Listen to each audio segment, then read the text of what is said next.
오늘 설교의 제목이 교회의 본질적인 사역이 됩니다. 저는 오늘 이 말씀을 통해서 교회의 본질적인 사역, 가장 본질적인 사역이 무엇인가를 여러분들과 나누고 싶습니다. 그 말씀을 나누기 전에 한번 교회에 대해 물어볼게요. 여러분, 교회 그러면 어떤 이미지가 떠오르십니까? 세상 사람들에게는 교회 그러면은 아마도 이렇게 기독교인들이 모이는 장소 정도로 교회를 떠올리겠죠. 믿는 자들은 아마 그 이상을 생각할 것입니다. 교회 그러면은 하나님의 성도들, 예수 믿어서 하나님의 성도된 사람들이 모여서 함께 예배드리고 함께 하나님의 말씀으로 양육받고 또한 하나님의 일을 감당하는 곳이다라고 생각을 하겠죠. 네. 하나님에게는 교회가 어떨까요? 하나님은 교회를 어떻게 보실까요? 저는 그 성경을 쭉 묵상하면서 하나님은 교회를 이렇게 보실 거다라고 마음에 확신을 하게 됩니다. 그것은 바로 하나님은 자신의 교회를 자신의 모든 것으로 보실 것이다. 자신의 모든 것으로 보실 것이다. 제가 이렇게 엄청난 말을 어떻게 말할 수 있는 것일까? 설명을 드려볼까요? 왜냐하면 교회 그러면 여러분 이렇게 교회를 쭉 돌아보면서 실망 안 됩니까? 이렇게 안타까움 없습니까? 결핍이 안 보입니까? 저한테도 있고 여러분들한테도 있고 그런 모습 다 보이잖아요. 그런데도 불구하고 주님의 교회를 향해 하나님이 갖고 계신 그 하나님의 생각, 그리고 교회를 바라보시는 하나님의 시각은 자신의 모든 것이 되시는 교회로 바라볼 것이다 라고 엄청난 말씀을 제가 들을 수 있는 것은 하나님의 말씀에 비롯된 저의 그 신념이에요.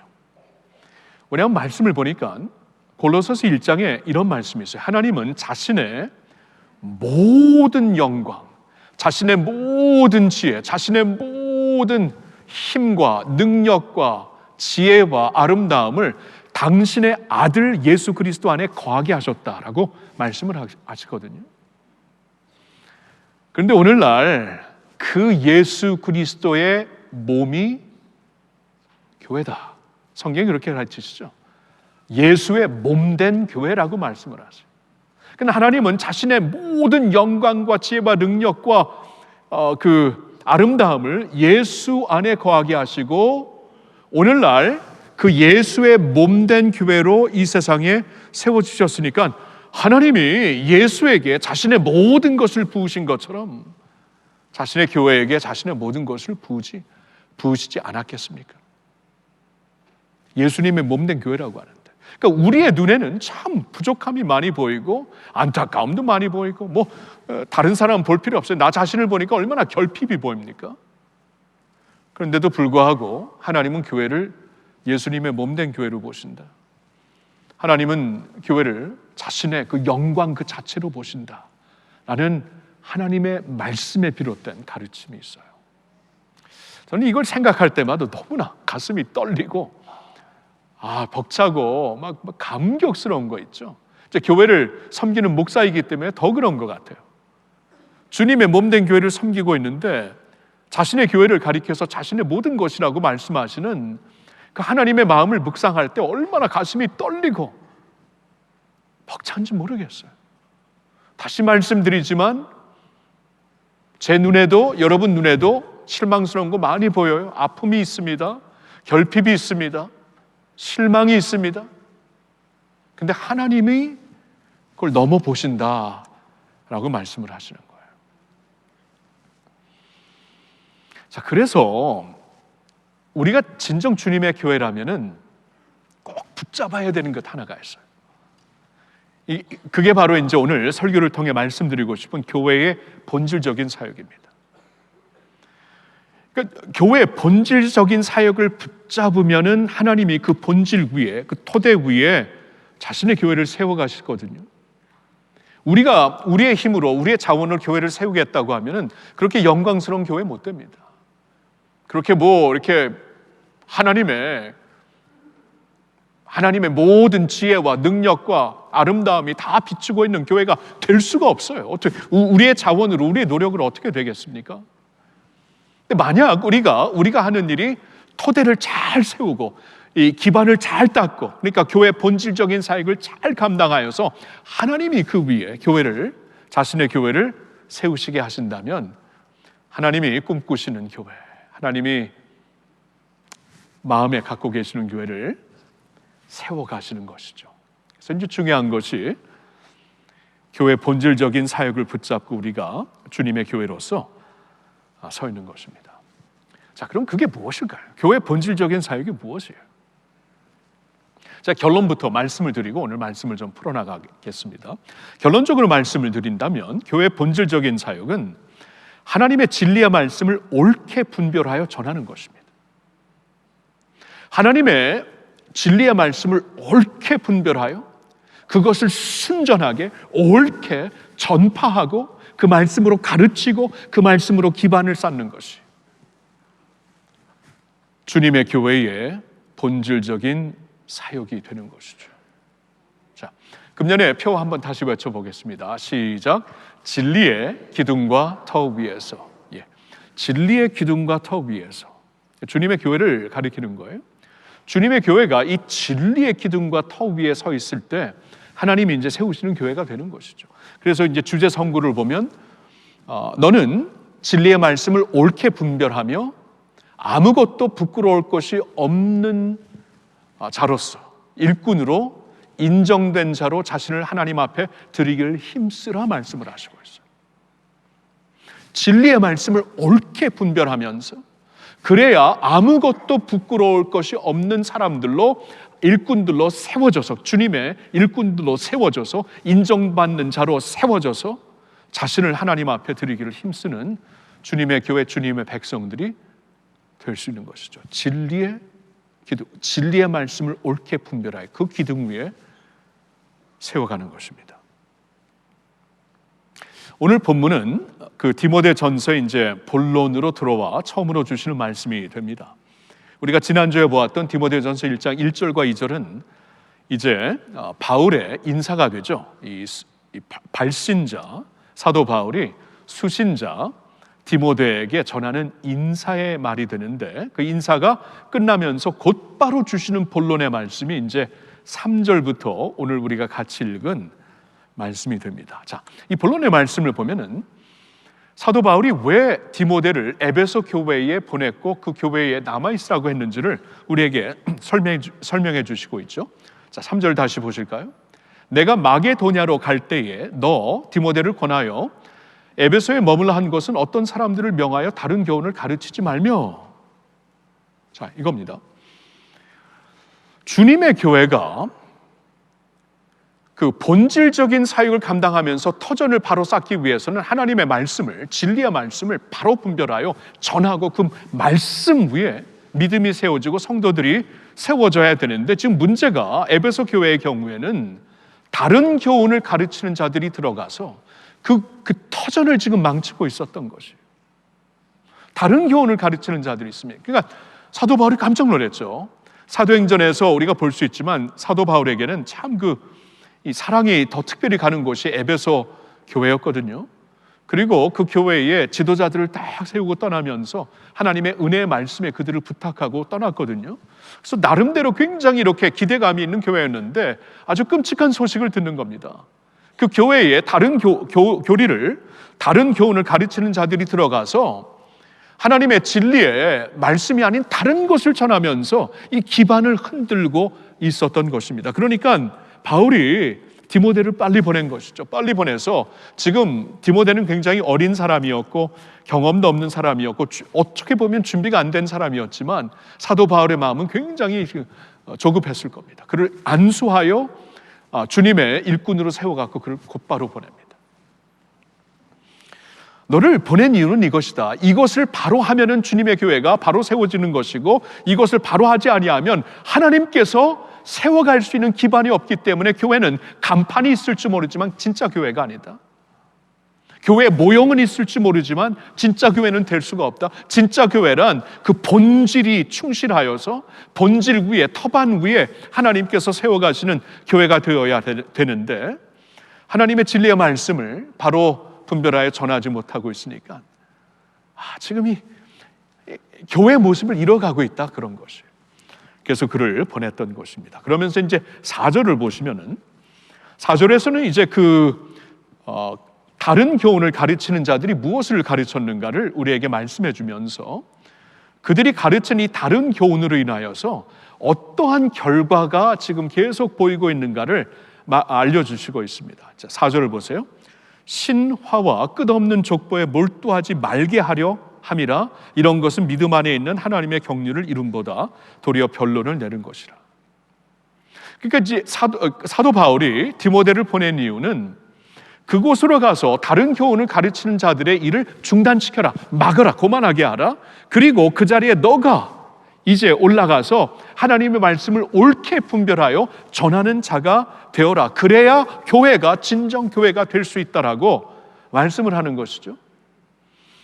그러면서 이제 4절에 가서는 그들이 가르친 다른 교훈이 무엇인가 이렇게 말씀하고 있습니다. 신화와 끝없는 족보에 몰두하는 교리였다라고 말씀하고 있어요. 이거 잠시 한번 무슨 말을 하는가 말씀을 파악해 볼게요. 신화라는 것은 성경에 기록된 진리가 아닙니다. 성경에 기록된 진리가 아니라서 영적 권위가 결여된 상상 속의 이야기나 전설이나 민단이 되는 것이에요. 신화죠. 그게 신화죠. 이게 하나님의 말씀은 이제 선지자들과 사도들에게 하나님께서 성령의 기름을 부으셔갖고 하나님의 말씀을 쓰게 하셨기 때문에, 하나님의 감동으로 쓰게 하셨기 때문에, 그렇죠? 하나님의 백성들에게 구원을 주고 책망하고 교육하고 의로 교육하고 바르게 하기에 유익한 하나님의 말씀, 그게 하나님의 권위적인 말씀인데, 하나님의 권위적인 말씀이 아니어서 영적 권위가 결여된 상상 속의 이야기, 전설, 민담이 되는 것이에요. 아무리 종교적으로 포장을 했어도 사람들의 생각, 사람들의 어떠한 사상, 사람들의 철학, 어떠한 한 나라의 한 족속의 민담, 이런 것은 결코 하나님의 권위적인 말씀이 될 수 없는 것이죠. 신화를 가르쳤던 것입니다. 그리고 그들은 또한 족보에 몰두하게 하는 교리를 가르쳤던 것이에요. 족보에 몰두하게, 이게 무슨 말인가? 7절과 연결해서 보면은 이 다른 교훈을 가르치는 자들은 분명 유대교에 속한 스승들이었어요. 자칭 유대교 스승들이었습니다. 율법을 가르치는 자들이었는데, 그러니까 구약 성경을 갖고 막 이제 파고드는 사람들이었는데 그 중에 하나가 족보. 이게 구약에 보면 믿음의 선진들의 족보가 쫙 이름들이 있죠. 그 족보를 하나씩 이름을 따져가면서 전에 듣지도 못했던 아주 판타스틱한 이렇게 전혀 이렇게 상상을 가지고 전하는 말씀을 하게 한 것이에요. 그러니까 유대인 족장들의 긴 목록에 집착하면서 유대 민족의 우월한 권위나 영적 지위를 확립하려고 전했던 교리 같은 것을 우리가 생각할 수 있습니다. 이런 것을 전했던 것이에요. 그렇죠? 막 상상의 날개를 펼치면서 말입니다. 그러면서 사도 바울이 무슨 말을 하냐면은 이러한 신화와 끝없는 족보, 오늘날로 말하면은 사람들의 사상과 사람들의 철학과 사람들의 어떠한 생각과 어떠한 바이어스, 치우침을 가지고 그걸 이제 하나님의 말씀과 종교로 이렇게 포장시켜서, 같이 포장시켜서 전하는 것이 되겠죠. 자신의 생각, 자신의 어떠한 견해, 자신의 어떠한 철학, 자신의 어떠한 성향이 담겨 있는 것을 가지고 하나님의 말씀을 같이 연결시켜서 포장시켜갖고 종교적으로 가르치는 것이 되겠죠. 이런 것이 전해질 때 2000년 전이나 오늘이나 어떤 결과가 나타나냐 하면은 변론이 나타납니다. 여기 그렇게 말씀하고 있죠. 4절에 도리어 변론을 내린 것이다. 변론이라는 것은 이렇게 의견 충돌을 일으킨다, 그 말이죠. 의견 충돌. 여러분, 하나님의 말씀이 있잖아요. 하나님의 영으로 감동을 주셔서 우리에게 주신 것이기 때문에 하나님의 영이 있는 하나님의 백성들이 하나님의 말씀을 들을 때는 그 권위에 순복을 하게 되어 있어요. 저도 그렇고 여러분들도 그렇습니다. 하나님의 성령으로 우리가 말씀을 주셨기 때문에 성령으로 구원받은 자들은 그 권위를 알게 되어 있어요.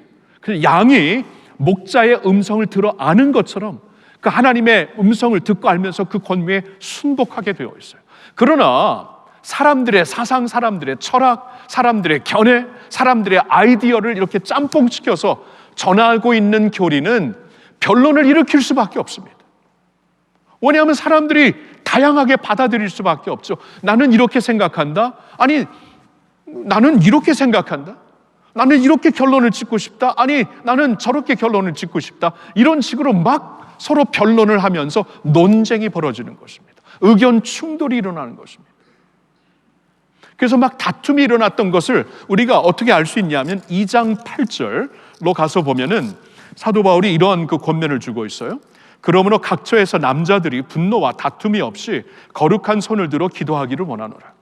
남자들이 막 다혈질이 많았겠죠. 그곳에도 막 그냥 막 뭐 내가 맞고 네가 맞고 우리 뭐 이 스승을 따라야 된다, 저 스승을 따라야 된다. 뭐 고린도 교회가 그러지 않았습니까? 막 난 게바파다, 나는 뭐 바울파다, 나는 뭐 아볼로파다. 사람들을 이렇게 막 주목하면서 막 의견 충돌이 일어나는 것이. 그러니까 싸우지 말고 거룩한 손을 들고 기도하기를 원한다라고 말씀을 전한 만큼 다툼이 있었던 것입니다. 여러분, 오늘날에 하나님의 순결한 말씀이 아니고 사람들의 어떤 아이디어와 생각과 자기의 오피니언이 막 들어있는 것을 말하다 보면은 듣는 자들 가운데 또 교회 안에 분열이 생기게 되어 있어요. 오늘 한국 교회 얼마나 분열이 큽니까? 성령으로 구원받은 사람들이 성령으로 써주신 말씀을 우리가 듣기만 하면 분열될 이유가 없어요. 근데 분열하는 이유는 서로 분쟁을 일으키고 난 이렇게 가겠다, 난 이렇게 선동받는다, 이 사람들은 아니다, 이런 일이 계속 있는 것은 지금 뭔가 이 기반이 흔들렸다 그 말입니다. 주님의 교회의 본질적인 사역인 말씀의 진리의 말씀을 올바로 분별하여 전하는 일이 지금 훼손되었다 그 말씀이에요. 그런 결과가 일어나고 대신 하나님의 말씀을 옳게 분별하여 옳게 전하게 되면 어떤 결과가 일어나는가? 오늘 본문의 말씀을 보면 이렇게 말씀하고 있어요. 하나님의 경륜이 이루어진다.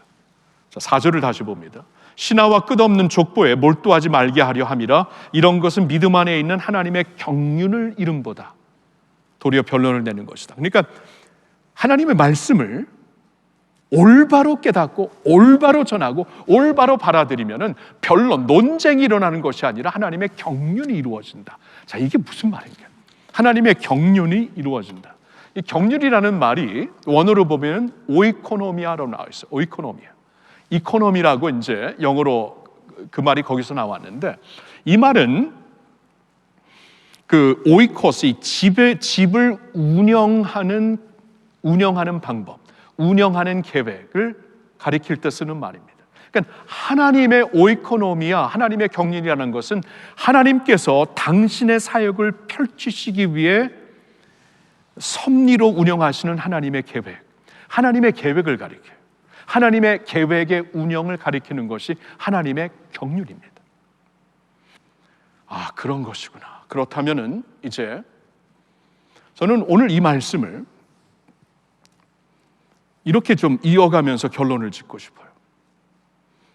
이게 주님의 교회에게 허락하신 본질적인 사역이라면, 이 본질적인 사역을 통해서 하나님의 은혜의 경륜이 우리 가운데, 우리의 삶 가운데, 또 교회 안에 하나님의 역사로 나타나는 것이라면, 이 중요한 것이 우리가 이제 계속 이제 말씀을 듣고 있잖아요. 말씀을 듣고 있고, 그리고 이제 뭐 인터넷을 통해, 요사이는 얼마나 다양한 말씀이 있습니까? 인터넷을 통해 정보를 많이 얻게 되니까 좋은 면도 있지만 안 좋은 면도 있어요.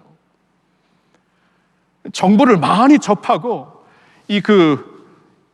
인터넷을 통해 여러 가지 설교를 들으면서 막 선동도 되고 마음이 막 이렇게 뜨거웠다. 근데 이게 진리의 말씀을 올바로 분별하여 하나님의 경륜, 은혜의 역사에 자신을 드리고 그 은혜 가운데 사는 것이 하나님의 그 말씀 위에 세워진 교회의 모습인데, 그러면 이제 중요한 것이 이러한 그 혼란의 시대, 수많은 정복 가운데 이 홍수 때 마실 물이 없다 그러잖아요. 홍수로 막 밀려오는데 마실 물이 없어요. 마실 물을 찾아야 됩니다. 그 가운데서 찾아야지 우리가 건강한 교회가 될 수 있고 건강한 성도가 될 수 있는데, 이것을 어떻게 우리가 분별할 수 있는가? 오늘 말씀을 가지고 분별할 수 있는 기준 두 가지를 좀 말씀드리고 싶어요. 첫째는 이겁니다. 진리의 말씀을 옳게 전하는 교회는 사람이 아니라 예수님을 주목하게 합니다. 사람이 아니라 예수님을 주목하게. 그러니까 여러분들이 이제 말씀을 들을 때 있잖아요. 뭐 영상을 통해 누가 이제 카톡으로 보내주시면 그 말씀을 들을 수도 있겠죠. 듣는 가운데 또 이 강단에서, 여기서 또 제가 전하는 말씀들 여러분 들을 때 어떠한 분별력을 가져야 되면 이 말씀의, 이 가르침의 결론이 예수인가 사람인가, 이걸 보셔야 돼요. 여러분, 사람에게로 인도하는 것은 거부하세요. 거부하셔도 됩니다. 충분히 돼요. 그런 말씀 안 들어도 돼요. 사람에게 인도하는 것은 예수님께로 인도하는 말씀을 듣고 그 말씀으로 충만하시기를 예수님의 이름으로 축원합니다. 한 가지 더 말씀드려요. 이렇게 분별하셔야 돼요. 두 번째로는 진리의 말씀을 옳게 전하는 교회는 분쟁, 비판이 아니라 사랑을 선택하게 한다. 사랑으로 우리를 인도한다. 이 말씀입니다. 사랑으로. 자, 오늘 본문 말씀 5절을 보실까요? 4절에서는 이제 그 예수 안에서 하나님의 은혜의 경륜에 대해 말씀하시며, 곧 이어지는 5절에서는 이 교훈의 목적은, 그러니까 이제 하나님께서 당신의 말씀 진리를 통해 또 전해주실 선지자들을 통해, 사도들을 통해 전해주시고 신실한 주의 종들을 통해 전해주실 교훈의 목적이 무엇인가? 이 목적으로 가는 것이 진짜다, 그 말이죠. 뭐예요? 청결한 마음과 선한 양심과 거짓이 없는 믿음에서 나오는 사랑이거늘, 사랑이다 말씀하고요. 사랑이다. 이게 하나님의 말씀의 결론이다, 그 말이에요. 하나님이 어떤 분이십니까? 이 계명을 주시고 말씀을 주신 하나님이 어떤 분이세요? 하나님은 사랑이시다. 성경이 그렇게 그냥 목이 나가도록 계속 선포하죠. 하나님은 사랑이시다. 하나님의 세상을 이처럼 사랑하사 독생자를 주셨어요. 누구든지 그를 믿는 자마다 멸망하지 않고 영생을 얻게 하려 하는 것이다. 하나님은 사랑이다. 우리가 그를 사랑한 게 아니라 하나님이 우리를 먼저 사랑하셨다. 그런 하나님이 주시는 말씀, 주신 계명, 주신 교훈이라면 그 교훈을 통해 우리를 사랑으로 이끌 수밖에 없는 거예요. 여러분, 그래서 이 기준으로 분별하셔야 돼요. 이 말씀이 우리를 사랑으로 인도하는 거예요. 이 말씀을 통해 나로 하여금 사랑을 선택하게 하는 거예요. 사랑을 할 수 있도록 인도하는 거예요. 힘을 주고 있는 거예요. 그 말씀이에요. 여러분들과 함께 주님의 교회를 이렇게 세워갈 수 있다는 것은 너무나 큰 특권입니다. 하나님이 교회를 향해 말씀하시죠. 나의 모든 것이다. 나의 모든 것이다. 하나님에게 우리가 보는 눈과 달라요. 하나님이 보시는 게. 그렇다면 하나님이 이제 자신의 교회를 영화롭게 세우실 수 있도록 하나님께 룸을 드려야 되는데, 우리가 할 일은 교회의 본질적인 사역을 하는 겁니다. 이 기반을 깔고 이 터전을 마련하고, 그게 다른 게 아닌 말씀, 하나님의 말씀을 옳게 분별하여 전파하면서, 그리고 그 말씀은 항상 우리를 예수께로 인도하고, 그 말씀은 항상 우리로 하여금 사랑을 선택하게 하는 그 말씀을 통해 하나님이 기뻐하시는 터전을 세고 기반을 깔아 하나님의 은혜의 경륜, 은혜의 역사를 펼쳐나가시는 그러한 교회가 되시기를 예수님의 이름으로 축원합니다. 아멘.